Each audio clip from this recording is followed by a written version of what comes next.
been working with the Director of Transport, Mr. Prabhibal Abhishek. We have tried to make these guidelines as comprehensive as possible. These guidelines, these aggregator guidelines do not only cover the licensing procedures that these Goa Transport Aggregator Guidelines of 2025, they have been notified on 20th of May 2025. We are inviting objections at this moment to these guidelines. I want to take you through the proper structure that we have followed in these guidelines. These guidelines start from providing a process of licensing to the aggregators. Now, the aggregators, after receiving the license, they have to onboard, they have to commence their business operations within 6 months, so that there's a timeline set for all of you. I know, I understand that you have been waiting for app-based taxis for a long while, and that is why we have set up a timeline under these guidelines, because we want to ensure that the aggregators who receive license from the Goan government, they commence business within 6 months from receiving the license. Now, these guidelines do not only govern the aggregators, they also ensure employment opportunities to the Goan population. Not just Goan population, female Goan population in particular.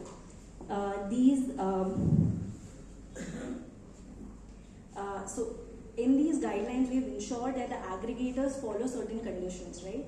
So the aggregators cannot in any way bar women drivers or bar any drivers to onboard with other aggregators. So they have options available for themselves to create their own employment opportunities, to govern their own conditions of employment.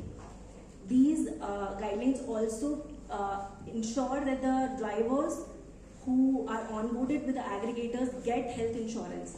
Specifically, female drivers get health insurance not just for themselves but their family. These guidelines also ensure that there's a regulation of fare and tariff. Now, aggregators have to ensure that the owners get their fares as early as possible. In case they do not get the particular fare for each journey, they can raise a dispute, they can raise a complaint. The aggregators have to ensure that they get the amount that they are entitled to within 72 hours. Now, this is to ensure that the drivers are not left without any recourse after each journey. They get their due payment within time. There are other incentives also which are provided to the drivers and female drivers who want in form of vehicle purchase subsidy, so that the drivers, female drivers particularly, have a support from the government in purchasing their own vehicle, getting on board with the aggregators. Again, there is a waiver provided to the aggregators for renewal of license fee, so that these aggregators are on their own. They understand that they will be getting an incentive if they hire more female drivers, right? They will get 100% waiver of renewal fee if the 20% of their fleet is female drivers. Apart from this, there is also an angle of safety of consumers.